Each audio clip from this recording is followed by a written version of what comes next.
those who were never there for me. When I was struggling, you was never there, homie. My friends in the past never really cared for me. I felt so cold, all alone, doing things on my own. And this was every day, worked all night, so mom wouldn't pay. Crazy bills on the mind made a tough day. Feel even worse, I had nobody to make the feelings reverse. This life I'm living is Circe, and I was the first son in college, working part-time to get my car fixed. It put dents in my pockets. Know what I'm trying to say is, I depended on dudes for mad shit, but they didn't come through for half of it. So the fact is, we all actors in this movie. Welcome back to another episode of The Struggling Artist. I'm here with the young and up-and-comer. I mean, do I say young up-and-comer? I'm still young. Yeah, Let's roll with it. We'll roll with it for as long as we Colin Ford. Happy to be here, man. Yeah, I appreciate you coming over, dude. Oh, dude, super stoked to be here. Yeah. Struggling artist style. Listen, this is weird for me because I don't... Are you still a struggling artist? I think as an artist, we'll always be struggling. I like it. But I mean, like, you've had some pretty big successes. I appreciate that. I definitely have been super blessed in this crazy acting game that we play. Yeah. But, where are you from? Originally from Atlanta. Yeah. I was born in Nashville, but I lived in Nashville for like a day. Okay. They kicked mom out after like 24 hours, back in the day, in the hospital. So, Really? Yeah, it was like a quick thing. Quick turnaround time. Quick turnaround time. You had the baby, you're out. Yeah. So after that, we were in the process of a move from Nashville to Atlanta, and I came a little bit early. So that's how that happened. And then so we popped on down to Atlanta, lived there for like 11 years. That's kind of where I got my career started at the age of 5. You were like, I was like, Mom, I want to be a Power Ranger.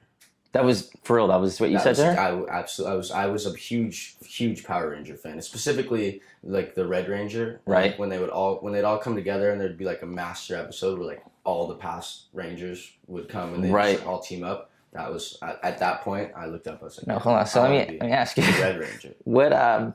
What Ranger series was this? Was this like the original? This is like back. This is like whatever. I don't know how. I can't remember the names off the top of my head. But Yeah, this is like 2 or 3. To the point where they had a couple previous ones, so that they could do the whole Power Ranger comeback, where all the old ones would come back and hop in for like one major episode or something.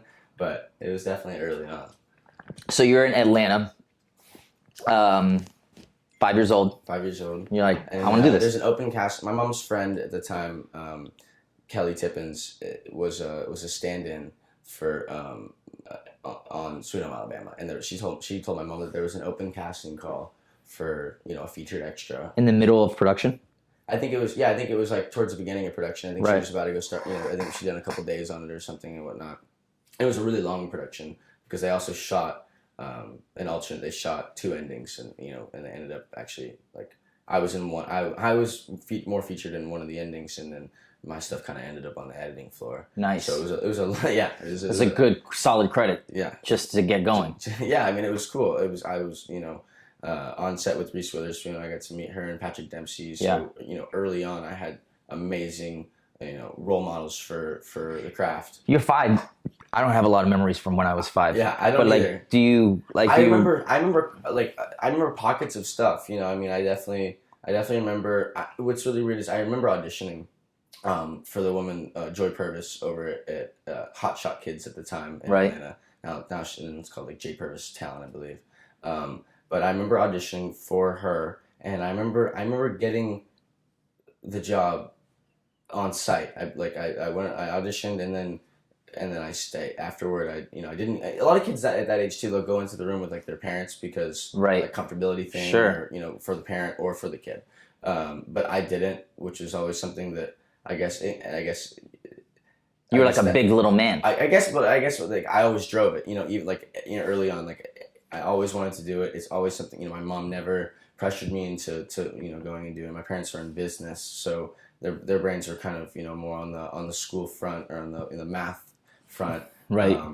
Obviously, education was super important to me, but like this creative side of me was just coming out at such an early age, and I really wanted to drive it, so I did. It was really cool. So then after that, you signed with Joy Purvis. Right, I signed with her, and I did a series of like Mormon films. Okay, are you Mormon? No, I'm Christian. But, okay, and but I did a series of Christian Mormon films, and I did that for like 3 years, called The Work and the Glory. Okay. And then that kind of What's that like on like? What kind of channel is that? it was just a kind of like an independent deal. But they filmed in Tennessee, and I kind of drove like age 6, 7, 8, 9, and then after that, I was really stoked on the acting thing. I loved it so much, and I kind of looked to mom, and we went out to LA for the pilot. We came out here for the pilot season thing. Did that. You guys got like rented an apartment out here? Yeah, rented an apartment over in Studio City for like 2 months, 3 months. And I had a little bit of success, when I came out here, enough to where when we went back home, we thought, it might be a cool idea to move out to LA. The whole family. Yeah, the whole family. Dad had a business opportunity out here. Okay. The company he was working for had an office, so he was able to just kind of like transition over here. So that was really great. You have siblings? No, I'm an only child, so that kind of helped make the transition, easy as well. With my dad's work, being able to just kind of literally pop over here, no questions asked, no problem. That was really helpful. Are your parents still live here? Or are they both still do live here. They're not together anymore. Okay. But they both, they're all out here. My dad's he actually just took an awesome job. He's actually about to move to the East Coast, but. So I'm actually nice. Where? Like Pennsylvania, New York area. Okay, dope. Yeah, I'm not exactly sure yet. Yeah, have you spent much time out in New York at all? I haven't spent but I'm looking forward to now, especially because he's going to be out there. So with his work and my work and stuff, it's been we don't spend a whole lot of time together, but I feel like we'll probably spend more time together. What age? My parents separated too, but like what age was it for you that? It was like 13, 14. But it was a really long it was a separation. Yeah. It was like from like 12 to 15, my parents were separated but married, living in a different house. Right. Dad would come over sometimes and stuff. That whole deal was kind of weird. Yeah. And then at like 15, they finally split because I remember that like I got a driver's license and something like a driver's permit, and then they were kind of like split. So yeah, it took a long time, which is kind of annoying for me because at the end of it all, I was like, why don't you just get divorced already? Right, yeah. Let's get it done. Get it done. Like you guys are hanging on for me. Like it's just kind of worse than watching. You're pretty vocal about it at that age too. I'm totally vocal about it. I mean, it's totally crappy. I love both my parents. I know they still love each other. Right. In whatever way that they do, that's cool. Right. But shit happens. Excuse me. No, you're good. Stuff happens, and you can't always work it out. My parents are really good to each other. They're really good people. Right. They're not hostile with each other. They don't hate each other. They don't say violently angry things to each other. Yeah. And I think that's a great example of how to be divorced. I don't think anybody should get divorced. But if you're gonna split off with somebody in any relationship, they have a really good representation of like how to be civil with your ex. How to be like an adult. Yeah. So that's the biggest thing I can take away from it. It's just they're positive role models in a bad situation. Man, that's good. I mean, I'm glad that you have healthy parents and they handled that the right way. So at that point, you're 13. Yeah. You're in LA. You had a successful pilot season, and then. No, and then we kind of. I was a little bit younger when I was here for pilot season, but we moved out here and the ball kind of started rolling a little bit. I got a really cool opportunity to work in a film called We Bought a Zoo with Matt Damon, right? Which I had a really cool role in. I got to play his son. A lot of one-on-one time with him. And what age were you when you did that? I was 14 when we were filming. Like that was we filmed for like 4.5 months. Where'd you guys film? Out in Sherwood, like Lake Sherwood. Yeah. There's like a bunch of ranches back there, horse farms and stuff like that. So we had a 450-acre ranch out behind Sherwood Country Club. Yeah. And we just played on it, man. It was. So what kind of stuff was Matt Damon telling you on set? Like, was he like totally schooling you, or? I mean, he was. Or is it more about the relationship and establishing the fact that hey? I think that he definitely takes charge. You can tell, like, in this particular film I was working on, looking back on the entire experience, I know that the way he interacted with me was just like, father and son, just like any, like, but, guy and buddy, like, you know what I mean? Like, right. He was a total role model, a total like gentleman, like the coolest guy to hang out with. Like, it was like hanging out. It was like, it's so hard to explain because he was such an amazing. It's like your boy. It's like yeah, but also but he's also like playing your father. And it's like, oh my gosh, this is Matt Damon. Right, of course. There's respect that like an aura around him that like even though he was this amazing, tender, like cool guy that you want to hang out with, I was obviously still so taken aback by his presence all the time. Right. But that being said, that kind of like I guess nervousness faded over time because he's so charismatic and so personable. You see a bunch of celebrities or a bunch of actors in tabloids or magazines over the years. Yeah. For numerous amounts of things, and some of these folks may be not bad people or whatever, or not be doing bad things, but for some reason you're still seeing them.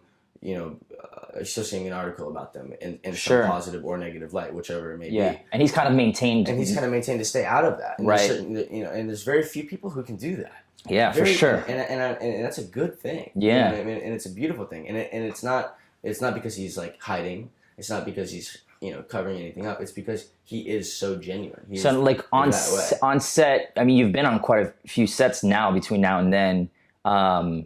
Just the way he carried himself, do you steal anything? Totally. I mean, absolutely. I mean, just from the way, because being on the set is so stressful. I mean, sometimes, Sure. And you can definitely get frustrated or tired or upset. There's a lot of things that could irk you as an actor or as a filmmaker and on any role. Sure.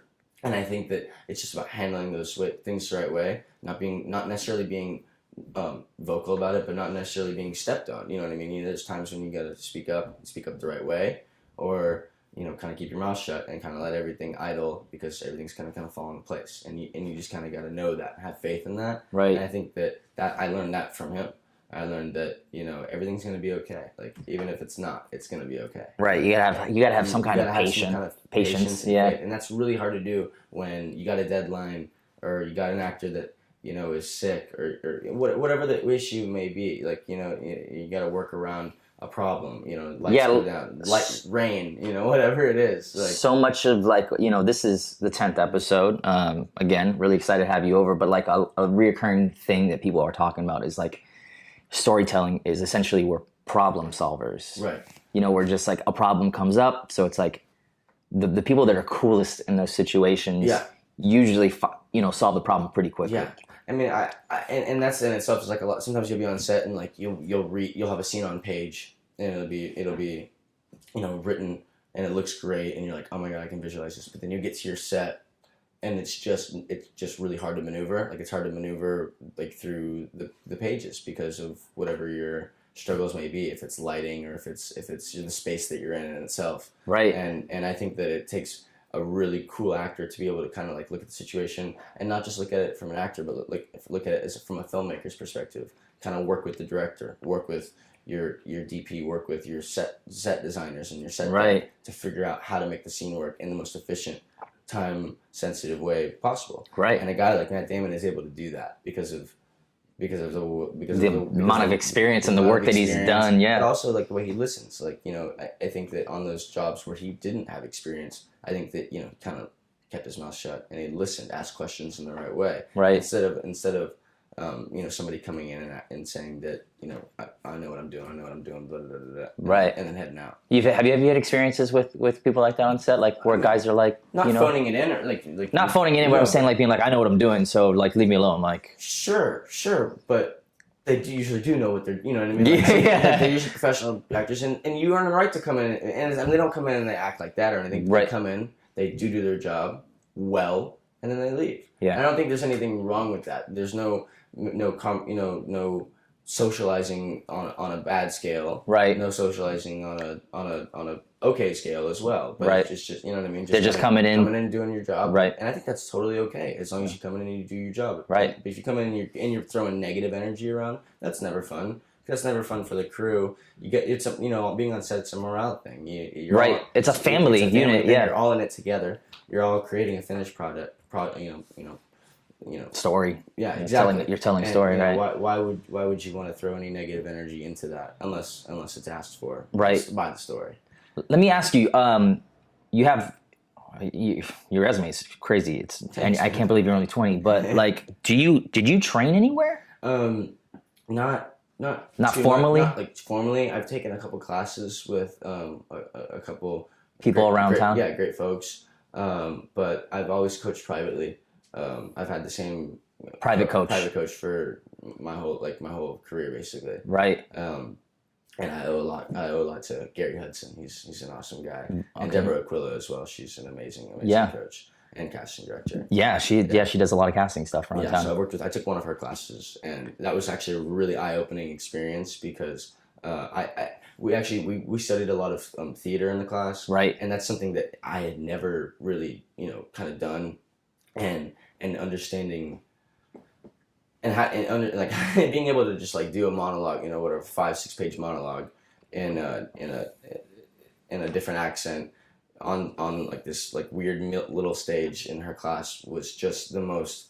It kind of broke me down. It broke me down and then built me back up as an actor. Sure. Again, it's really intimate. It was really very intimate. vulnerable. I was really vulnerable. I completely had to let go of being Colin, and just understand whatever the piece that I was learning. Yeah. And that was really, really difficult for me. And I don't know, I think it's because as a film actor, you can kind of like read your script, kind of zone in on your character. Sure. You got your dialogue, you know what it all is, you know what the other actresses or actor, you can play it, you can rehearse a couple times and then you're good, you know? Whereas theater, you got, you're up there doing it one take, it's dry, you're feeding off of a person you may or may not have read with before. Right. And it's all live, it's all raw. Right. But being able to like hone that in and just keep that internally and like not let the audience understand, because I guarantee any theater actor is freaking out a little bit.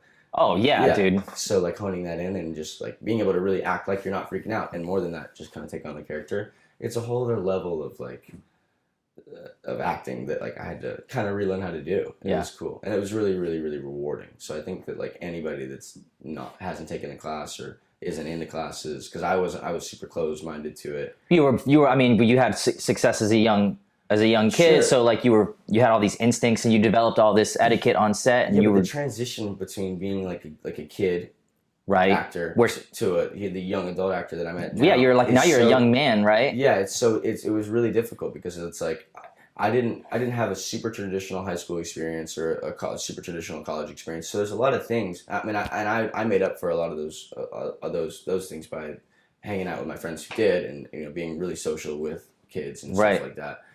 So I don't feel like I missed out on anything. Yeah. But I definitely wouldn't have been able to. There's definitely a lot of roles that I wouldn't be able to understand if I hadn't made an effort to be social and stuff. Right. When I wasn't in high school, because I did homeschooling and whatnot. Yeah, but you don't really strike me as a homeschool kid. I know. See, that's because I never hung out. Like I didn't. You don't really have any social anxiety. I feel like a lot of. I obviously do. You do, but no, not like a lot. Just like any other kid. Just like do you feel that more in your private life, or do you feel that where does that manifest most? The social, I guess, probably more in like a work-related environment. Really? Yeah, probably not even a social environment. Yeah, social is like all. You have a pretty small, tight group of friends. Mm-hmm. Yeah, I always have. I've always ran with like a circle of 5. Like 3 or 5. And the circle always changes, you grow and grows. Change. And my buddy, I have buddies that I don't necessarily talk to a lot anymore. Right. But they're still my best buddies. Yeah. Yeah, I pick up where I left off with all my friends. Yeah.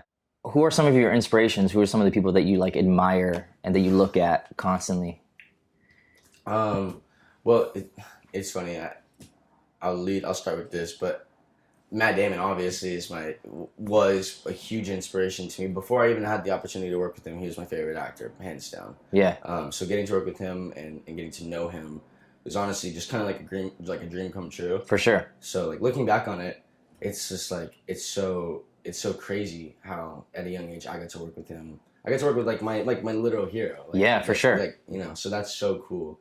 Do you still talk to him? I mean, he's a busy dude, but like I haven't talked to him in a while, but like I do. We hung out a little bit after the film. I was working in Vancouver and he was working on a film in Vancouver, and we met up there. I had dinner with him and his wife and his stepdaughter Alexia, who I was friends with. We actually went up to in Vancouver. We went to one of the mountains up there and we went like zip lining and stuff. Yeah. I took me and Alexia and my mom, we went and did that. And then they were in the process of moving from New York to Los Angeles, and my mom and Matt talked a little bit about locations and whatnot, and then I knew when they finally moved, we went and saw their new house in out here, and it was on like the west side, and it was just beautiful property. Yeah, it was awesome. It was dope. Really cool. So we had dinner there, but I haven't seen him in quite some time. Like probably 2 or 3 years. Who else do you look at? You work. Dude, it's great that you get to work with one of your idols, but is there anybody that do you feel competitive with? Do you feel? I have a bunch of. There's a lot of great young actors my age that are my competition. Some of them are buddies. You know what I mean? Like my buddy, who's I auditioned. Me and my buddy Dylan Minette, we always audition for the same stuff. Yeah, you always see him in the room. Always see him in the room, but he's on that show 13 Reasons Why, and I couldn't be happier for him. Right, he's done amazing on it. He's the show's done amazing. Right, he's amazing hugely so successful. So it's like when my buddies and I audition for that, but when my buddies get these jobs, it's cool because I know that that me and Dylan, we look so different. Right. I know that he's a really talented artist. I'm comfortable in myself to know that I think when I go in an audition that I'm giving it my all. Yeah. And if they don't choose me for my performance reasons or look reason or anything, then that's okay. Yeah. I'm stoked that my buddy got it. Right. Because I'd rather him be successful than somebody I don't know. Right. Sure. Yeah. But as far as I think there's a lot like Miles Teller. I really like. Yeah. He's a great actor. I've had the pleasure of meeting him a couple times. Yeah. And he's a wonderful guy as well. So I think that I really look up to great actors, but I also look up to good people. Yeah. Good role models. I think that's so important. I think Sandra Bullock is an amazing actress, and I also think she's an amazing person as well. She's really kind. Yeah. Reese Witherspoon, I got to work with her when I was 5, but not too closely. Yeah. But looked up to her my whole career. She's obviously had a good one herself. So social media is like such a huge part of the game. I'm curious, so has this situation ever happened?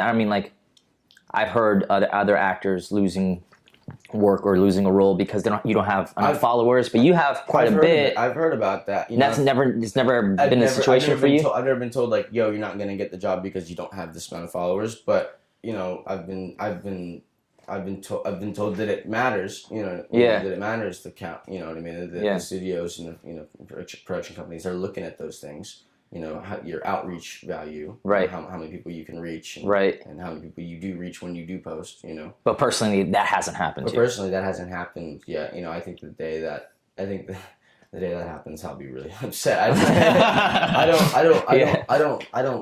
love that idea. I don't love that idea about that's the way things are. That sucks. Yeah. So you don't even focus on it. That's not even that's a non-issue for you. It's more about I'm gonna go in and do the job that's its own thing. It has to be because it's so unpredictable. Right. Why focus on it like that? Why focus negatively on it? Like sure. That? Yeah. Focus positively on it. Post. I gotta get back more into that. And stuff because I think it's really important. It is super important to have a relationship.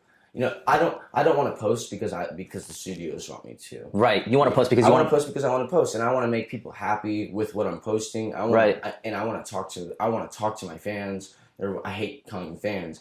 I want to talk to my. I always feel really awkward. I want to talk to my internet friends. Yeah. It is kind of an awkward thing, right? It's a weird thing, yeah. But I want to talk to my internet friends and see what's going on. And obviously, I can't take time to individually speak to every single one of them. Right. But if I could, if I could pause the life clock and have the Twitter fan conversation clock running and talk with them all day, I would. But I can't. So as much as I can interact and stuff, I will. But I just don't think it's cool to dwell on it in a bad way. Yeah, that's a really good response because personally, I'm I have this, and this is kind of I'm really passionate. I love talking to other artists, and push it. Yeah. But I gotta push it. I'm it's a one man thing. It's not really a one man thing. I'm getting a lot of help from my friends, but it's such a DIY effort in the marketing aspect of things. Right. So I'm always interested to hear what somebody like you who has 166,000 followers on Instagram does, or if you put a lot of effort into it, but I obviously think about stupid crap like, oh, it's like, should I post this right now? It's 1:00 in the morning. No one's gonna see it. Right. I'll wait till noon tomorrow. Yeah, like, yeah. There's certain times when it's good to post and stuff like that. And like I've learned that, like my ladies taught me a couple of things about posting and and using the right filters and all that stuff like that. So you have a girlfriend right now? I do. Yeah. Is this a pretty recent thing, or we've been together for almost a year now? Oh wow. Yeah, we're like 10 months now. Okay. Yeah. You guys are having we're having fun. Yeah. I'm super into her. I'm like kind of crazy about her. Okay. And I think she's crazy about me. I don't know. Have you been heartbroken yet? By a girl specifically? I guess so. Yeah, but like when you look back on your past relationships and you're like, man, and you were heartbroken. Yeah. It's circumstantial and it's like all the time. You know what I mean? It's like all the time. It's like obviously my heart's mended. I'm happy. I'm like sure. I'm so like I'm not heartbroken. So to say like, yeah, I've been heartbroken, sure, but it's been mended. So I don't even remember what it feels like. I don't know what it feels like to be there. Feels like to be there. Because I know it sucks. I know I've been there, but I don't want to remember that feeling. I think it's good that I don't have to. I don't. Have you like established a strong why for being an actor, or like what you're trying to say in your work as an actor, or do you gravitate to certain stories? I think that that's like that's like been kind of an ever changing thing in my mind over the past like 2 years. That's something that after I turned 18, I really started thinking about. I thought about it beforehand when I was younger, but it was always just because like the why was, well, why not? You know what I mean? Like, right. And it wasn't like a why not, like, fuck it. Like, but it was like, when, like, why? It was like, people would ask me why. I'd be like, why not? It's like, why not? Like, right. What, are you kidding? And it's like that for me because I couldn't see myself doing anything else. I didn't want to do anything else. And for me, it was always like I think I had to understand it in a different way. I always, I never understood what about movies. Like I never understood what about movies made me happy, but what I liked about them or television. And I think it's because, for a lot of different reasons, but the like biggest three is like it allows me to kind of escape. If I'm having a bad day, and in that I mean like if I'm having a bad day, and something comes on the screen like you can almost forget about anything that's going on in your life and to be completely, consumed by what you're watching, and something that can just take you out of like, I mean, it's just crazy how that happens, and then the screen goes to credits and you're like, and life is back, Yeah. And I think that's so beautiful that there's something that can literally pause the world behind us and have your attention. And that for me is like what I want, and in that, and what you take away from the time that you were watching, whether that be you learned something, or you were able to just escape, or you kind of are able to work out a problem in your head based on something else that you're seeing, based on some advice that a character on television is giving to another character that you can pull for yourself. Right. And I think that all of those things are what I want to do for people.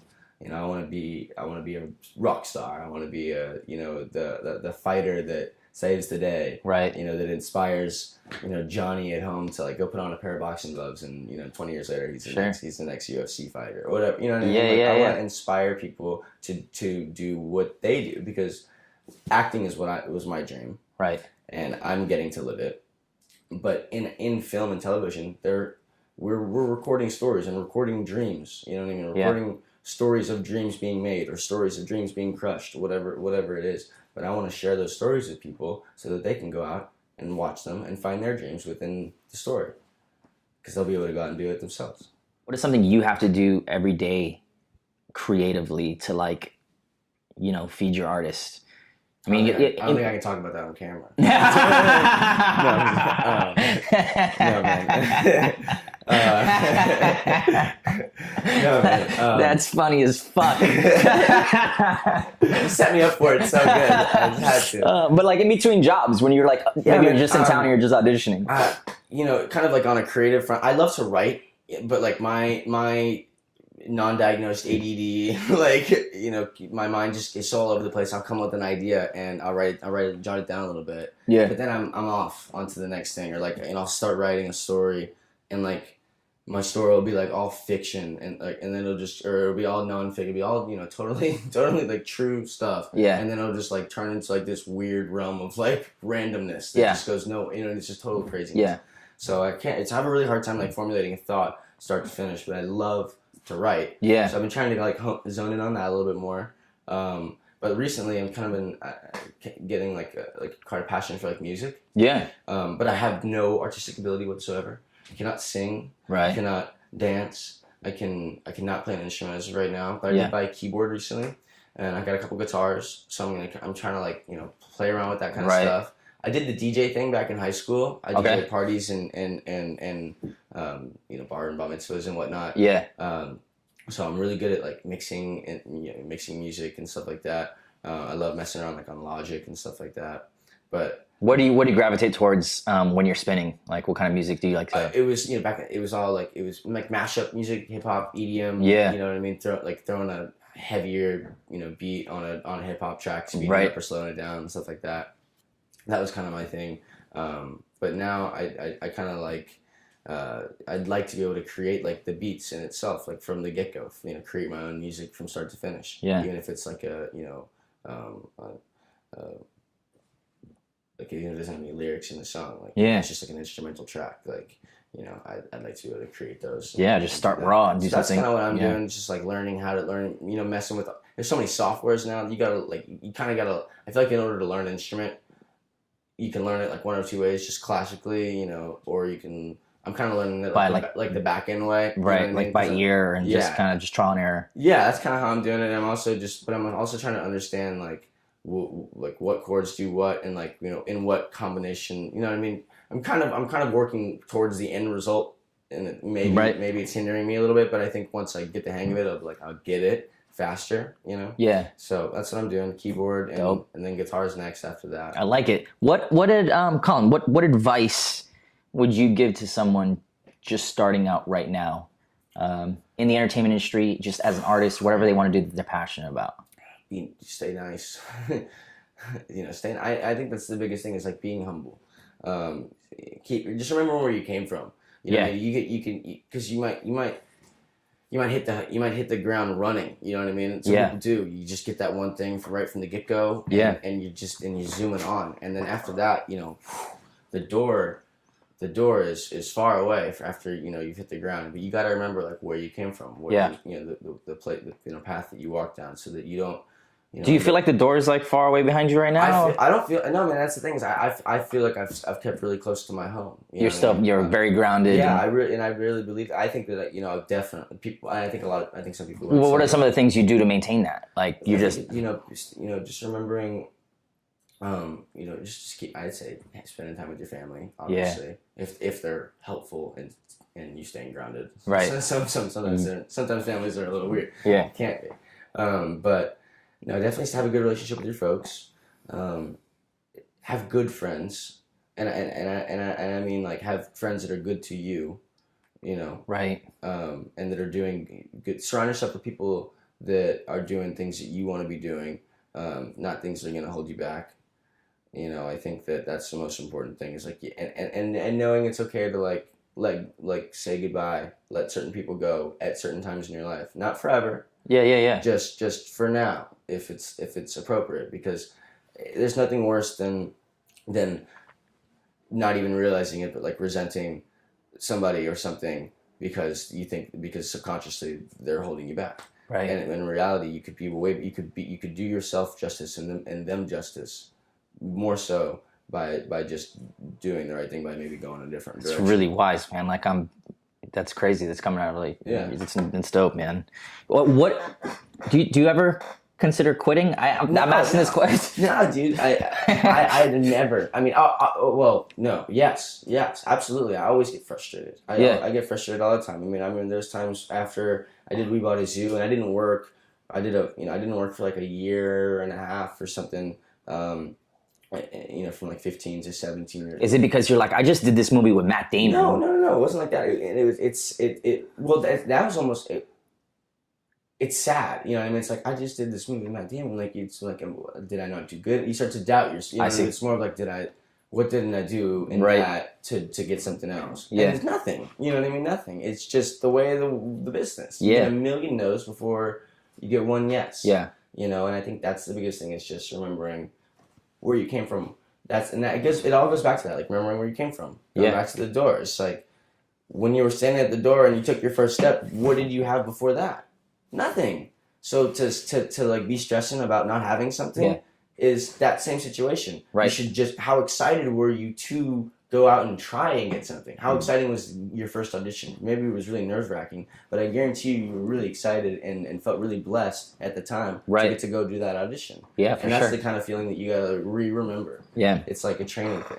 You just did, I don't know if you just did it, but you were on Under the Dome for how many seasons? Was 3 seasons. CBS, right? Yeah, CBS. We did that from, I'm 20 now. I was from like 16 to 19. Yeah. I did that. And that's kind of, was that like your first, like, show up series. every day type of work job? Yeah. First, like, kind of like a 9 to 5. Right. You know? Yeah. It definitely was. What's the difference between doing a TV series like that and doing film? What's the biggest thing?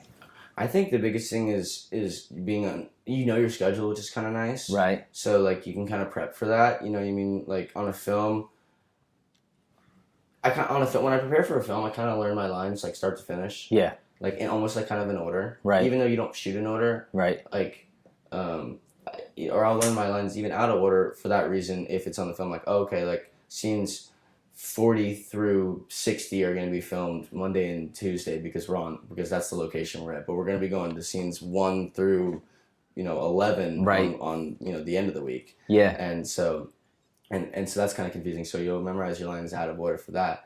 But on a series, I got our scripts on Friday when we'd start filming that new episode on Monday. Yeah. We'd get, like a week from Monday. So we'd get like a week with the script before we'd start the new episode. But before that, we were filming the previous episode. Right. So you kind of got 2 scripts in your head on the series, which is kind of hard. So like when you kind of have to learn your lines kind of like a week in advance. So you get the whole thing. I learned all the dialogue, and then you zone in on the days. Like, oh, okay, that's today. Okay, so I'll kind of relook at those.